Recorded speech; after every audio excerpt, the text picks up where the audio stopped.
मी तुम्हाला स्वानुभवानी सांगतो, माझा असा दावा आहे की मुस्लिम समाजाशी माझा सुद्धा असा पुरेसा जवळून संबंध आहे.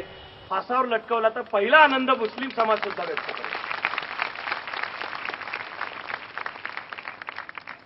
कशासाठी त्या खोट्या, खरं म्हणजे जातीभेदांचं राजकारण आहे, हे धर्मावर आधारित राजकारण आहे, कशासाठी ठेवलंय त्याला?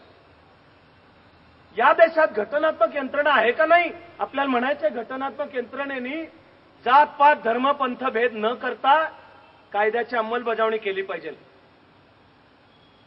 दहशतवादाला धर्म असत नाही. करणारे दहशतवाद धर्माच्या नावाने करतात बरं का,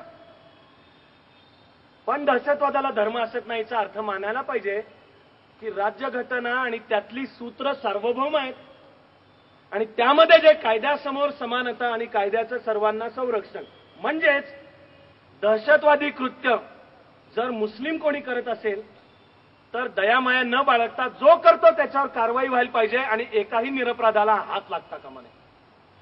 दहशतवाद, कायदा हातात घेणे, या देशाचा कायदा मोडणे, हे जो करतो, मग संबंध तो हिंदू आहे का, मुस्लिम आहे, ख्रिश्चन आहे का, बौद्ध आहे का, काय त्याचा संबंध नाही. तू राज्यघटना आणि त्याच्या कायद्याचा ब्रेक केला का, मोडलं का, त्याच्यावर कारवाई झाली पाहिजे असा आपल्याला म्हणायचा असलेला दहशतवादाला धर्म नसतो हा अर्थ आहे. करणारे धर्माच्या नावानेच करताय आणि ती नवी गोष्ट नाहीये. 1200-1300 वर्ष हेच चालू आहे. आपण शाणे व्हायला तयार नाही. मला म्हणायचा आहे तो रस्ता आहे आणि सुस्पष्ट शब्दात सांगतो की धर्म म्हणून इस्लामबद्दल अनादरही नको, दुरावा आणि द्वेषही नको. इस्लाम हा जगातला महान धर्म आहे. फक्त असं कोणीतरी जबाबदार इस्लामचा सुद्धा हिंदू धर्माबद्दल असं बोलताना मला ऐकायचं आहे.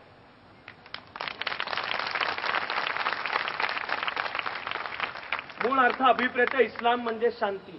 मूळ अर्थ अभिप्रेत इस्लाम म्हणजे ईश्वराला बिनशर्त शरणागती. गेल्या काही काळामध्ये आणि आधी सुद्धा मी माझ्या परीने त्याचा थोडा अभ्यास करायचा प्रयत्न केला. माझा फार मोठा दावा नाही, पण दुसऱ्यावर सक्ती करू नका, दुसऱ्या धर्मांच्या भावनांचा अपमान करू नका, रक्तपाताने धर्मप्रसार करू नका, ज्या समाजात तुम्ही आहात तिथे मिळून मिसळून राहा, हे सगळे आदेश मूळ पवित्र कुराण मधले. मी काढून दाखवतो तुम्हाला. करणारे दहशतवाद इस्लामच्या नावाने करतायत.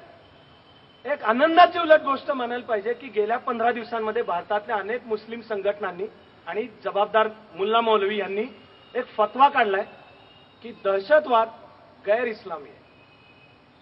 दहशतवाद कुराणला मंजूर नाही, निरपराध्यांची हत्या कुराणला मंजूर नाही. आणि जो पकडले गेले, मारले गेले दहशतवादी, त्यांना निदान मुंबईच्या मुस्लिम दफनभूमीचा जो कोणी आहे मौलवी, तो म्हणाला आम्ही मुस्लिम दफनभूमीत त्याला नाही पुरू देणार, कारण हे ज्यांनी केलं तो खरा मुस्लिम नाही.